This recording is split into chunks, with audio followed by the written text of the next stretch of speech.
صرف میدان جہاد میں شہید ہونے والوں کی نماز جنازہ جو ہے وہ ضروری نہیں ہے، باقی کوئی جل کر فوت ہو جائے یا غرق ہو جانے سے فوت ہو جائے یا گر کر یا دب کر یا حالت نفاس میں، جس حالت میں کوئی فوت ہو اس کی نماز جنازہ پڑھائی جائے گی۔ اس سے اگلی حدیث میں اس بات کی طرف اشارہ ہے کہ نماز جنازہ مسجد میں ادا کرنا جائز ہے، مسجد میں بھی نماز جنازہ ادا کی جا سکتی ہے۔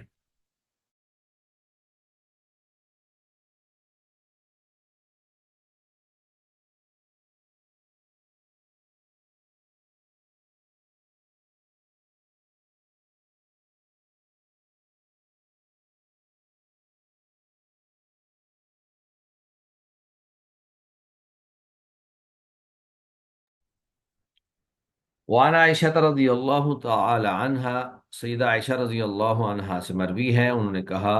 واللہ لقد صلی رسول اللہ صلی اللہ علیہ وسلم، اللہ کی قسم تحقیق نماز پڑھائی رسول اللہ صلی اللہ علیہ وسلم نے علی ابنی بیضاء، بیضاء کے دونوں بیٹوں پر۔ تو یہ بیضاء جو ہیں یہ سیدہ دعد بنت جہدم فہریہ ان کا نام ہے، اور ان کے دونوں بیٹوں کا نام سہل اور سہیل تھا۔ تو ان کے بیٹوں کا نام سہل اور سہیل تھا۔ تو اللہ کے نبی صلی اللہ علیہ وسلم نے ان کی نماز جنازہ پڑھائی فی المسجد، مسجد میں۔ تو اس حدیث سے یہ بات معلوم ہوتی ہے کہ مسجد کے اندر نماز جنازہ پڑھائی جا سکتی ہے، اس میں کوئی حرج والی بات نہیں ہے۔ آج کل بعض لوگ کہتے ہیں جی مسجد میں نماز جنازہ نہیں ہو سکتی، جبکہ یہ حدیث ان کے اس موقف کی بالکل صریح خلاف ہے۔ ابن ابی شیبہ میں موجود ہے کہ سیدنا ابو بکر صدیق رضی اللہ تعالی عنہ، ان کی نماز جنازہ حضرت عمر رضی اللہ تعالی عنہ نے مسجد ہی میں پڑھائی تھی۔ اسی طرح مسند سعید منصور میں ہے کہ حضرت عمر رضی اللہ تعالی عنہ کی نماز جنازہ حضرت صہیب رضی اللہ تعالی عنہ نے مسجد میں ہی پڑھائی، اور پھر اس طرح حضرت ام المومنین سیدہ عائشہ رضی اللہ تعالی عنہا، انہوں نے سعد بن ابی وقاص رضی اللہ تعالی عنہ کی نماز جنازہ مسجد میں ہی پڑھوائی۔ تو یہ ساری روایات اس بات پر دلالت کرتی ہیں کہ مسجد میں نماز جنازہ پڑھائی جا سکتی ہے، اس میں کوئی حرج والی بات نہیں ہے۔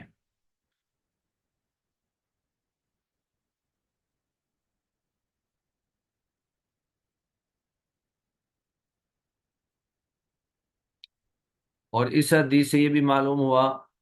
کہ جہاں مساجد میں نماز جنازہ ادا کر سکتے ہیں وہاں پر کسی آدمی کی نسبت اس کی ماں کی طرف بھی کی جا سکتی ہے، جیسے یہاں پر ابنی بیضاء، تو چونکہ ان کی والدہ زیادہ معروف تھیں اس لیے ابنی بیضاء کے لفظ جو ہیں وہ بول دیے گئے۔ اس کے بعد اگلی حدیث میں یہ بیان کیا گیا ہے کہ نماز جنازہ میں کتنی تکبیرات ہوں گی۔ اگرچہ بعض روایات میں 5، 6، 7 اور 8 تک بھی تکبیرات کا تذکرہ ملتا ہے، لیکن زیادہ روایات کے اندر 4 تکبیروں کا ہی تذکرہ ہے۔ اور حضرت عمر رضی اللہ تعالی عنہ نے صحابہ کرام کے ساتھ مشورہ کر کے 4 تکبیریں کہنے کا حکم دیا تھا، یعنی صحابہ سے مشورہ کیا کہ روایات کے اندر تو مختلف تعداد ملتی ہے لیکن 4 تکبیرات زیادہ روایات سے ثابت ہیں، تو مشورہ کر کے انہوں نے یہ حکم جاری کر دیا کہ جو بھی جنازہ پڑھائے وہ جنازے کے اندر 4 تکبیرات ہی کہے۔ اگرچہ بعض اہل علم نے اس کو اجماع قرار دیا کہ حضرت عمر رضی اللہ تعالی عنہ نے اس پر اجماع کروایا تھا، تو اب ہمارے لیے یہ اجماع حجت ہے، 4 تکبیروں سے زیادہ ہم تکبیریں نہیں کہہ سکتے، لیکن دیگر اہل علم کہتے ہیں کہ نہیں،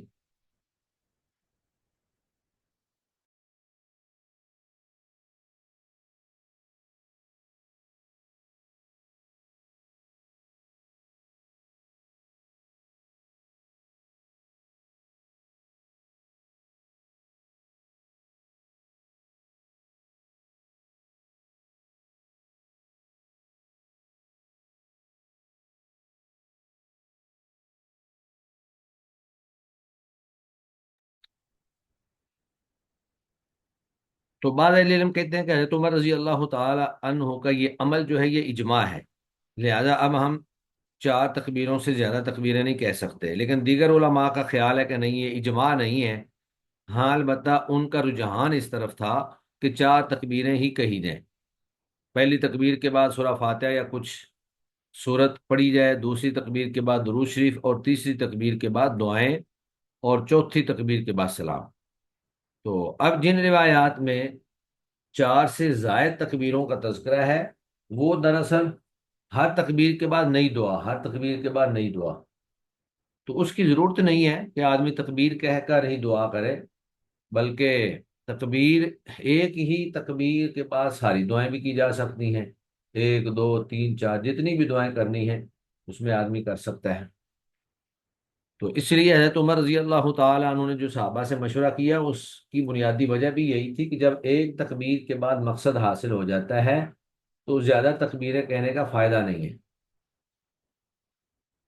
وعن عبد الرحمن بن ابی لیلہ، عبد الرحمن بن ابو لیلہ رضی اللہ عنہ سے مروی ہے، انہوں نے کہا کان زید بن ارقمہ یکبر علی جنائزنا اربعا، حضرت زید بن ارقم رضی اللہ تعالی عنہ ہمارے جنازوں پر چار تکبیریں پڑھا کرتے تھے۔ وَأَنَّهُ كَبَّرَ عَلَى جَنَازَةٍ خَمْسًا، اور انہوں نے ایک دفعہ ایک جنازے پر پانچ تکبیریں کہہ دی۔ فَسَأَلْتُهُ، تو میں نے آپ سے سوال کیا کہ آپ پہلے تو چار تکبیریں کہا کرتے تھے، اس دفعہ آپ نے پانچ کہہ دی ہیں۔ فقال، تو انہوں نے آگے سے کہا کان رسول اللہ صلی اللہ علیہ وسلم یکبرها، نبی کریم صلی اللہ علیہ وآلہ وسلم جنازوں پر، بعض جنازوں پر پانچ بھی کہہ لیتے تھے، یعنی کبھی کبھار پانچ بھی کہہ لیتے تھے۔ اب پانچویں تکبیر کے بعد تو سلام ہوگا، لیکن چوتھی تکبیر کے بعد کیا ہوگا؟ چوتھی تکبیر کے بعد بھی دعائیں ہوں گی، یعنی اگر آپ نے زیادہ دعائیں کرنی ہیں تو چوتھی تکبیر کے بعد دعا پڑھیں، پھر تکبیر کہہ کے پھر آپ دعا پڑھیں، اور اگر اس سے بھی زیادہ کرنی ہے تو ہر تکبیر کے بعد جو ہے وہ الگ الگ دعا پڑھی جائے، تو زیادہ دعائیں پڑھنے کے لیے تکبیریں زیادہ کہی جائیں گی۔ لیکن میں نے جس طرح بتایا کہ ایک تو زیادہ روایات کے اندر چار تکبیروں کا ہی تذکرہ ہے، اور دوسرا پھر ایک ہی تکبیر سے یہ سارے فوائد حاصل ہو جاتے ہیں، آدمی تیسری تکبیر کے بعد جتنی مرضی دعائیں پڑھ لے اور چوتھی کی بات سلام پھیر دیں۔ لیکن بہرحال ایک چیز جب ثابت ہے تو ہم اس سے منع نہیں کر سکتے، ہم یہ کہہ سکتے ہیں کہ بہتر یہ ہے، افضل یہ ہے کہ چار تکبیریں ہی کہی جائیں، لیکن اگر کوئی پانچویں چھٹی ساتویں آٹھویں کہنا چاہتا ہے تو وہ کہہ سکتا ہے، اللہ کے نبی سے وہ بھی ثابت ہے۔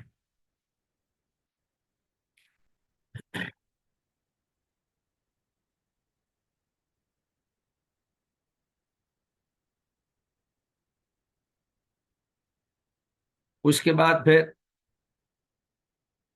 حضرت علی رضی اللہ تعالی عنہ، ان کا عمل جو ہے وہ موجود ہے کہ انہوں نے حضرت سہل بن حنیف، ان کے جنازے پر چھ تکبیریں کہیں، اور اس کی ایک وجہ بیان کی کہ یہ بدری صحابی ہیں، یعنی وہ صحابی ہیں جنہوں نے جنگ بدر میں حصہ لیا۔ تو اب اس حدیث کو بنیاد بنا کر بعض اہل علم کہتے ہیں کہ عموماً تو چار تکبیریں کہنی چاہیے، لیکن اگر کوئی شخص بزرگی میں، شرف میں بلند مقام والا ہو تو اس کے لیے زیادہ بھی کہی جا سکتی ہیں۔ وعن علی رضی اللہ عنہ، سیدنا علی رضی اللہ تعالی عنہ سے مروی ہے انہ کبر علی سہل بن حنیف، کہ انہوں نے تکبیریں کہیں سہل بن حنیف رضی اللہ عنہ کے جنازہ پر، ستن چھ، وقال اور فرمایا انہ بدری، کہ یہ صحابی جو ہیں یہ بدری ہیں، یعنی چھ تکبیریں کہنے کی وجہ یہ بیان کی کہ یہ بدری صحابی ہیں، تو ان کے بدری ہونے کا جو شرف اور بزرگی تھی اس وجہ سے انہوں نے چھ تکبیریں کہی۔ تو پھر اس کو بنیاد بنا کر اس سے استدلال کرتے ہوئے اہل علم، بعض اہل علم کہتے ہیں کہ اگر کوئی شرف اور عزت اور بزرگی میں بلند مقام پر فائز انسان فوت ہو جائے تو اس کے لیے تکبیریں زیادہ کی جا سکتی ہیں تاکہ اس کے لیے زیادہ دعائیں کی جائیں۔ زیادہ تکبیریں کرنے سے ایک طریقہ تو یہ ہے کہ دعائیں بار بار پڑھی جائیں، اور ایک طریقہ یہ ہے کہ زیادہ سے زیادہ دعائیں کی جائیں، متفرق دعائیں جو ہیں وہ نماز جنازہ کے اندر پڑھی جائیں۔ رواہ سعید بن منصور و اسلح فی البخاری کی، اس حدیث کو امام سعید بن منصور نے روایت کیا ہے، اور اس کی اصل جو ہے وہ بخاری کے اندر موجود ہے۔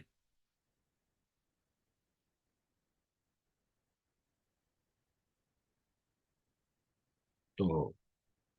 یہاں پر دو چیزیں لکھی ہوئی ہیں، ایک یہ ہے کہ یہاں بدری ہونے کے دو مفہوم ہیں۔ ایک مفہوم یہ ہے کہ حضرت علی رضی اللہ تعالی عنہ نے اپنے اجتہاد سے حضرت سہل کے بدری ہونے کی وجہ سے ان کی نماز جنازہ میں 6 تکبیریں پڑھی۔ دوسرا یہ بھی مفہوم ہو سکتا ہے کہ اللہ کے نبی کی عادت مبارکہ رہی ہو کہ آپ بدری صحابہ کے نماز جنازہ میں 6 تکبیریں کہا کرتے ہوں۔ تو بہرحال یہ دونوں مفہوم یہاں سے مراد لیے جا سکتے ہیں۔ تو اس حدیث سے ہمیں یہ جو بات معلوم ہوئی، ایک تو یہ معلوم ہوئی کہ کسی بھی جنازہ میں 4 سے زائد تکبیریں کہنا جائز ہے، اور یہ بھی بات معلوم ہوئی کہ اگر کوئی شخص ایسا فعل کرے جس پر سوال اٹھ سکتا ہو تو وہ پہلے ہی اس کی وضاحت فرما دے، یعنی ایسا کام جو عام طور پہ لوگوں میں نہ ہوتا ہو، اور امام یا خطیب یا عالم دین وہ کام کرنے لگے، یعنی سنت سے تو وہ ثابت ہو لیکن لوگوں کے اندر زیادہ معروف نہ ہو، تو پھر اس کو اس کی وضاحت کر دینی چاہیے تاکہ لوگوں کے اندر تشویش پیدا نہ ہو اور اس کے اوپر تہمت نہ لگے کہ اس نے غلط کام کر دیا ہے۔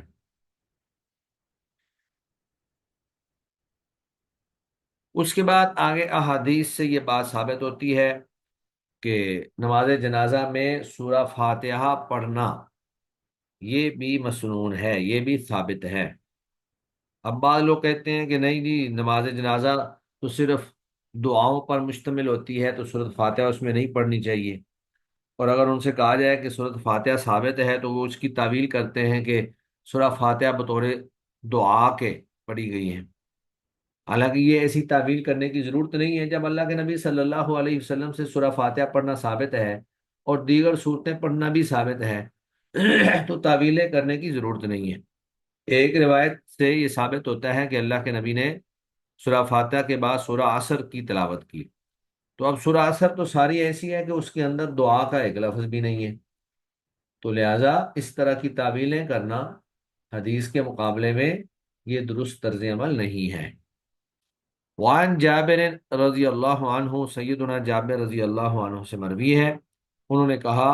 کان رسول اللہ صلی اللہ علیہ وسلم، تھے رسول اللہ صلی اللہ علیہ وسلم، یکبر علی جنائزنا اربعا،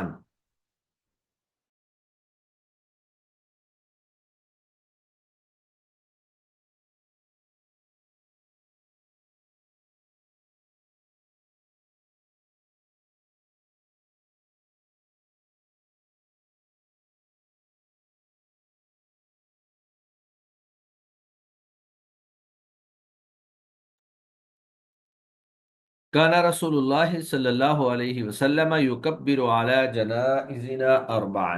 اللہ کے نبی صلی اللہ علیہ وسلم ہمارے جنازوں پر 4 تکبیریں کہا کرتے تھے۔ وَيَقْرَأُ بِفَاتِحَةِ الْكِتَابِ فِي التَّكْبِيرَةِ الْأُولَى، اور پہلی تکبیر میں یعنی پہلی تکبیر کے بعد آپ سورۃ الفاتحہ پڑھتے تھے۔ رواہ الشافعی باسناد ضعیف، اس حدیث کو امام شافعی نے ضعیف سند کے ساتھ روایت کی ہے، اگرچہ اس حدیث کی سند ضعیف ہے لیکن اس سے اگلی حدیث جو ہے وہ سنت ہے، اور وہ صحیح بخاری کی صحیح روایت ہے۔ تو دونوں احادیث کو ملا کر جو بات معلوم ہوتی ہے وہ یہ ہے کہ نماز جنازہ میں پہلی تکبیر کے بعد سورہ فاتحہ کی قرأت کرنا یہ مسنون عمل ہے۔ تو اگلی حدیث وعن طلحہ بن عبد اللہ بن عوف، حضرت طلحہ بن عبداللہ بن عوف سے مروی ہے، قال انہوں نے فرمایا، صلیت خلف ابن عباس، میں نے حضرت عبداللہ بن عباس کے پیچھے نماز جنازہ پڑھی، فقرأ فاتحۃ الکتاب، تو انہوں نے سورہ فاتحہ پڑھی، اور سورۃ فاتحہ پڑھ کے فقال فرمایا، لتعلموا، کہ میں نے اونچی آواز سے اس لیے پڑھی ہے تاکہ تم جان لو، انہا سنتن، کہ یہ سنت ہے۔ رواہ البخاری، اس حدیث کو امام بخاری نے روایت کیا ہے۔ تو ان دونوں احادیث سے ایک تو یہ معلوم ہوتا ہے کہ سورہ فاتحہ پڑھنا مسنون ہے، ثابت ہے، اور دوسرا یہ بھی معلوم ہوا کہ قرات بلند آواز سے کرنا یہ بھی ثابت ہے، یعنی نماز جنازہ بلند آواز سے پڑھنا یہ بھی اللہ کے نبی صلی اللہ علیہ وسلم سے ثابت ہے۔ اگرچہ دونوں طرح کی روایات موجود ہیں کہ آپ نے قرات بلند آواز سے کرنی ہے یا آہستہ آواز سے کرنی ہے۔ تو آج کے دور میں جب لوگوں کو دعائیں یاد نہیں ہیں تو افضل یہی ہے، بہتر یہ ہے کہ بلند آواز سے قرات کی جائے تاکہ امام صاحب دعائیں کریں اور پیچھے لوگ جو ہیں اس پر آمین کہیں، کیونکہ سب لوگوں کو دعائیں یاد نہیں ہیں۔ ہاں البتہ اگر سب لوگوں کو دعائیں یاد ہوں تو آہستہ آواز سے بھی نماز جنازہ پڑھایا جا سکتا ہے، یعنی وہ بھی بعض روایات سے ثابت ہے۔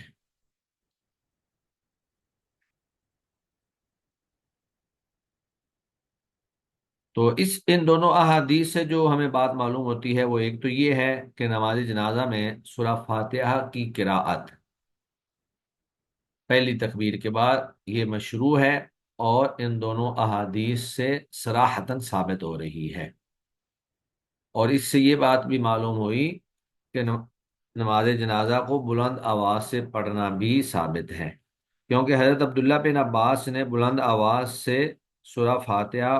پڑھی تھی، تو بعد میں کہا نا کہ یہ میں نے اس لیے کیا ہے تاکہ تمہیں معلوم ہو جائے کہ یہ بھی سنت ہے۔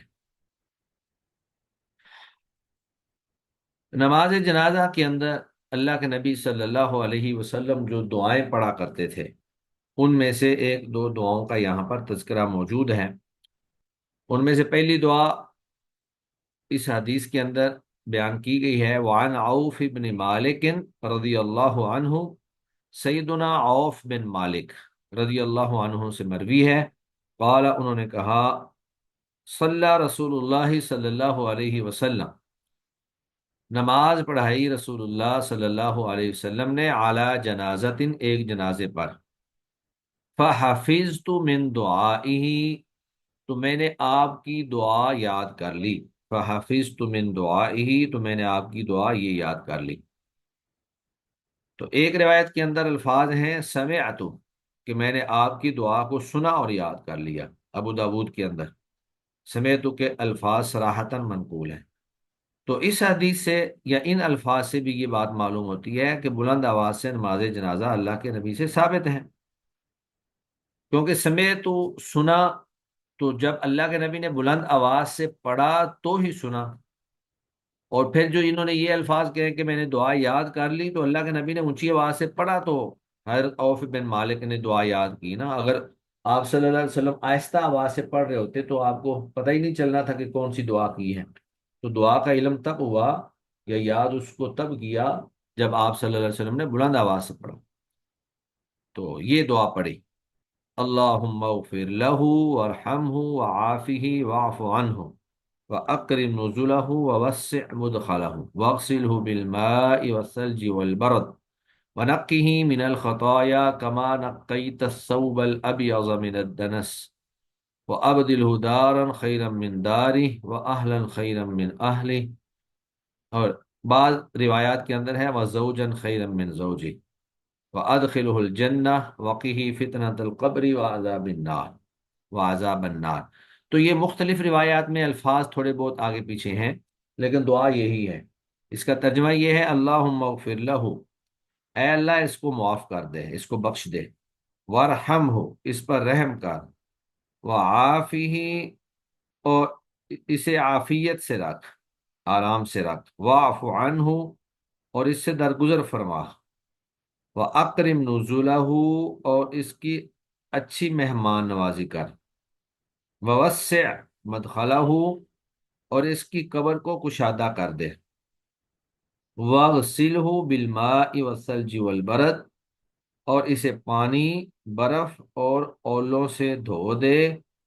کما نقیت الثوب الابیض من الدنس، جس طرح سفید کپڑا میل کچیل سے صاف کر دیا جاتا ہے، دھو دیا جاتا ہے۔ وہ ابدلہ دارا خیرا من دارہ، اور اسے دنیاوی گھر سے بہتر اور عمدہ گھر عطا فرما، وہ اہلا خیرا من اہلہ، اور دنیاوی اہل و عیال سے بہتر اہل و عیال عطا فرما، وقہ فتنۃ القبر وعذاب النار، اور اسے قبر کے فتنے سے، قبر کی آزمائش سے اور دوزخ کے عذاب سے محفوظ فرما۔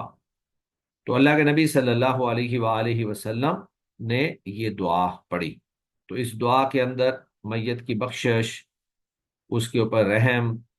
گناہوں کی معافی، اور اسی طرح بہترین گھر، بہترین اہل و عیال، بہترین بیوی، اور جنت کا داخلہ، عذاب قبر اور عذاب نار سے حفاظت کی دعا ہے۔ تو یہ ایک بہت ہی جامع معنی دعا ہے، شاندار دعا ہے۔ ایک تو اللہ کے نبی صلی اللہ علیہ وسلم یہ دعا پڑھا کرتے تھے، اور اسی طرح ایک دوسری دعا جو اس سے اگلی روایت میں ہم ابھی پڑھتے ہیں وہ بھی اللہ کے نبی پڑھا کرتے تھے، اور دیگر بھی کئی ایک دعائیں چھوٹی چھوٹی جو ہیں وہ مختلف روایات میں ملتی ہیں۔ تو یہ ساری دعائیں جو ہیں، ان میں سے کوئی ایک پڑھ لی جائے، دو پڑھ لی جائیں یا زیادہ پڑھ لی جائے، تو جتنی بھی میت کے لیے دعائیں ہو سکتی ہیں، میت کو دعاؤں کی ضرورت ہوتی ہے، میت جو ہے ان دعاؤں کی محتاج ہے، تو زیادہ سے زیادہ دعائیں پڑھنی چاہیے خلوص نیت کے ساتھ، جس طرح کہ اس سے اگلی حدیث میں ہم پڑھیں گے کہ اللہ کے نبی نے فرمایا کہ جب تم کسی کے لیے دعا کرو، کسی میت کے لیے جنازہ پڑھو، تو خلوص نیت سے، خلوص دل سے اس کے لیے دعا کرو کہ اللہ تعالیٰ اس کے اوپر رحم فرمائے، اس کی بخشش کر دے۔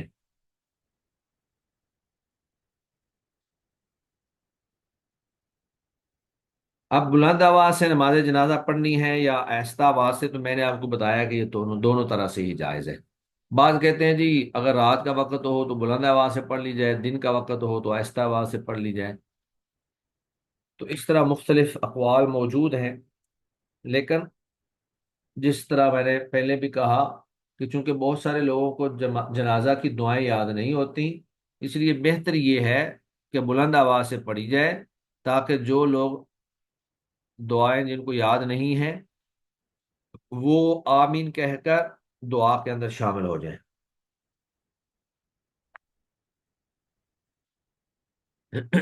اس سے اگلی روایت سیدنا ابو ہریرہ رضی اللہ تعالی عنہ سے مروی ہے۔ وان ابی ہریرہ رضی اللہ عنہ، ابو ہریرہ رضی اللہ عنہ سے مروی ہے، قال، انہوں نے کہا، کان رسول اللہ صلی اللہ علیہ وسلم، نبی کریم صلی اللہ علیہ وآلہ وسلم تھے، اذا صلی علی جنازۃ، جب کسی جنازے پر نماز جنازہ پڑھتے، یقول، تو آپ یہ کہتے،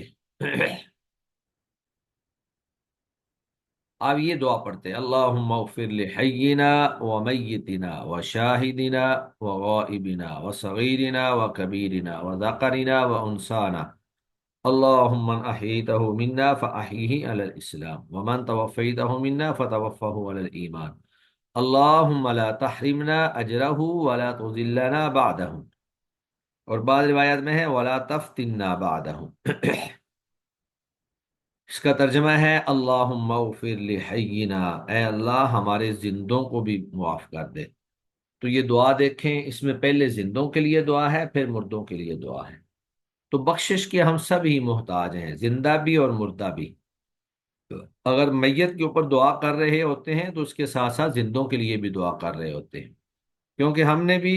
ایک نہ ایک دن اللہ کے پاس جانا ہے۔ سب کی باریاں لگی ہوئی ہیں، ہر بندہ اپنی لائن میں لگا ہوا ہے، جب اس کی باری آئے گی تو وہ اس دنیا سے اللہ کے پاس چلا جائے گا۔ اللہم اغفر لحینا، اے اللہ ہمارے زندوں کو بخش دے، ومیتنا، ہمارے مردوں کو بخش دے، وشاہدنا، ہمارے حاضر لوگوں کو بخش دے، یعنی جو یہاں موجود ہیں، وغائبنا، ہمارے غائب لوگوں کو بخش دے، و صغیرنا، ہمارے چھوٹوں کو بخش دے، و کبیرنا، اور ہمارے بڑوں کو بخش دے، و ذاکرینہ، ہمارے مردوں کو بھی بخش دے، و انسانہ، اور ہماری عورتوں کو بھی بخش دے۔ تو یہ دیکھیں کتنی جامع دعا ہے۔ پھر آگے فرماتے، اللہم من احییتہ منا، اے اللہ ہم میں سے جس کو تو بھی زندہ رکھے، فاحیہ علی الاسلام، تو اسے اسلام پر زندہ رکھنا، ومن توفیتہ منا، اور جس کو تو ہم میں سے فوت کر لے، فتوفہ علی الایمان، تو اسے ایمان پر فوت کرنا، یعنی اگر اللہ زندگی دے تو اسلام والے، اور اگر اللہ موت دے تو ایمان والے، اس کی دعا کرتے رہنا چاہیے۔ اللہم لا تحرمنا اجرہ، اے اللہ لا تحرمنا اجرہ، تو ہمیں اس کے اجر سے محروم نہ رکھنا، یعنی اس کی فوتگی پر ہمیں جو غم پہنچا ہے اس کے اجر سے ہمیں محروم نہ کرنا، ہمیں وہ اجر عطا فرمانا۔ ولا تضلنا بعدہ، اور اس کے جانے کے بعد ہمیں آزمائش میں نہ ڈالنا، یا ہمیں گمراہ نہ کرنا، یعنی ایسا نہ ہو کہ اس کی موت کی وجہ سے ہم گمراہی میں پڑ جائیں یا ہم فتنے میں پڑ جائیں۔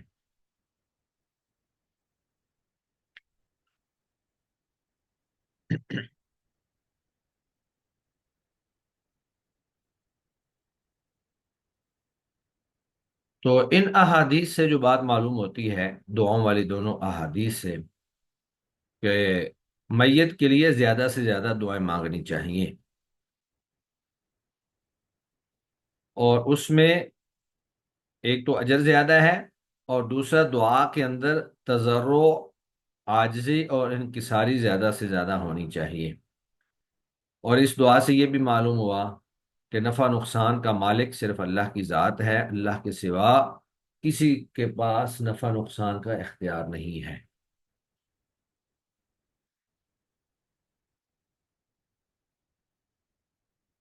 اور اس سے یہ بھی بات معلوم ہوئی کہ جنازہ پڑھنے والوں کو بھی میت کی تجہیز و تکفین کا اور اس کے مرنے کے صدمے سہنے کا اجر ملتا ہے۔ اور اس سے یہ بھی بات معلوم ہوئی کہ زندہ شخص جو ہے وہ فتنوں کی زد میں رہتا ہے، اس لیے مرتے دم تک فتنوں سے بچنے کی دعا کرتے رہنا چاہیے۔ اللہ کے نبی نے فرمایا وَلَا تُضِلَّنَا بَعْدَهُ، یا وَلَا تَفْتِنَّا بَعْدَهُ۔ اس کے بعد اگلی حدیث سے یہ بات معلوم ہوتی ہے کہ آپ جب کسی میت کے لیے دعا کریں تو انتہائی خلوص دل کے ساتھ دعا کریں کہ اللہ تعالیٰ آپ کی دعا کو قبول فرمائے۔ وعنہ، اور انہی سے ہی، یعنی حضرت ابو ہریرہ رضی اللہ تعالی عنہ سے مروی ہے، ان النبی صلی اللہ علیہ وسلم قال، بے شک نبی کریم صلی اللہ علیہ وآلہ وسلم نے فرمایا، اذا صلیتم علی المیت، جب تم کسی میت پر جنازہ پڑھو، فَأَخْلِصُوا لَهُ الدُّعَاءَ، تو اس کے لیے خلوص کے ساتھ دعا مانگو۔ جب بھی کسی میت پر جنازہ پڑھو تو اس کے لیے خلوص دل کے ساتھ دعا مانگو۔ رواہ ابو داود، اس حدیث کو امام ابو داود نے روایت کیا ہے، وصححہ ابن حبان، اور امام ابن حبان نے اس کو صحیح قرار دیا ہے۔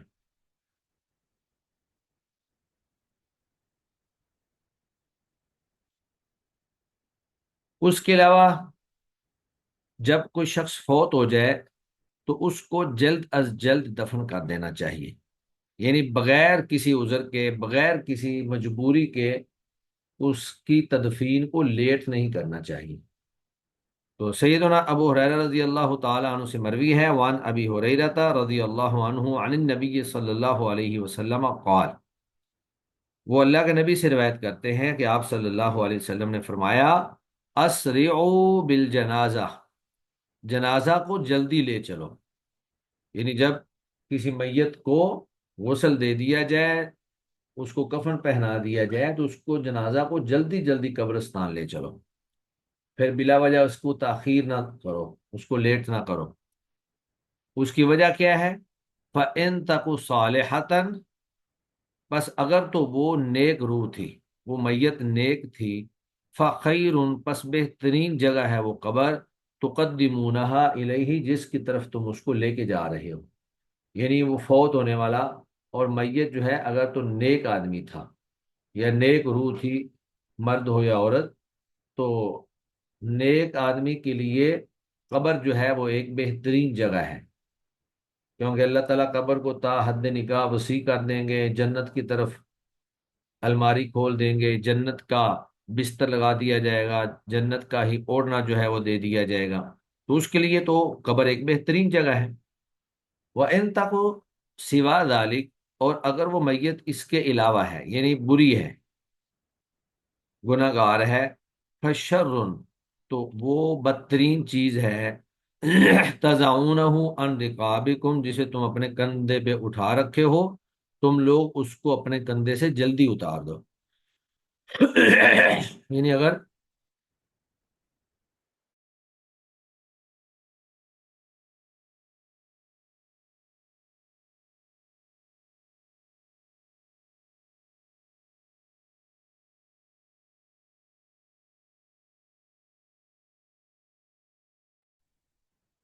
اگر وہ میت نیک نہیں ہے، بری ہے،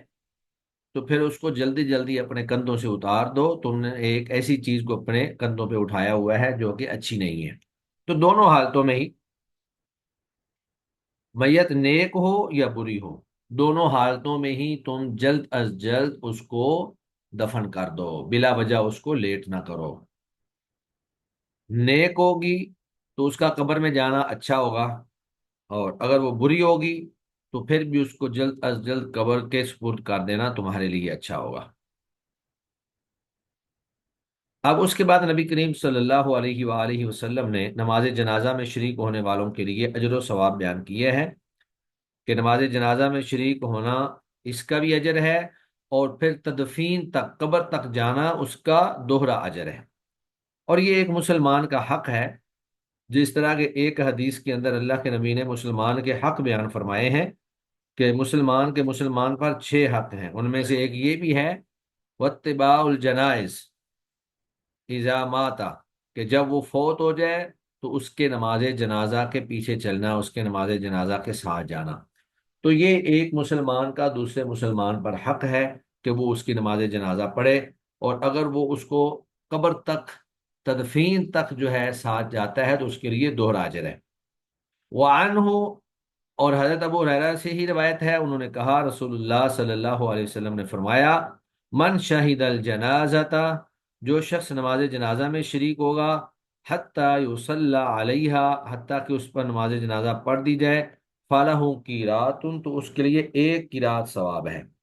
ومن شہیدہ حتیٰ تدفنا، اور جو اس میں حاضر ہوا حتیٰ کہ اس کی تدفین کر دی گئی، فلاح قیراتان، تو اس کے لیے 2 قیرات ثواب ہے۔ کیلا، پوچھا گیا اللہ کے نبی سے، ومل قیراتان، یا رسول اللہ قیرات کتنا بڑا ہوتا ہے؟ قالا، تو آپ نے فرمایا، مثل الجبلین العظیمین، 2 بڑے پہاڑوں کی مانند،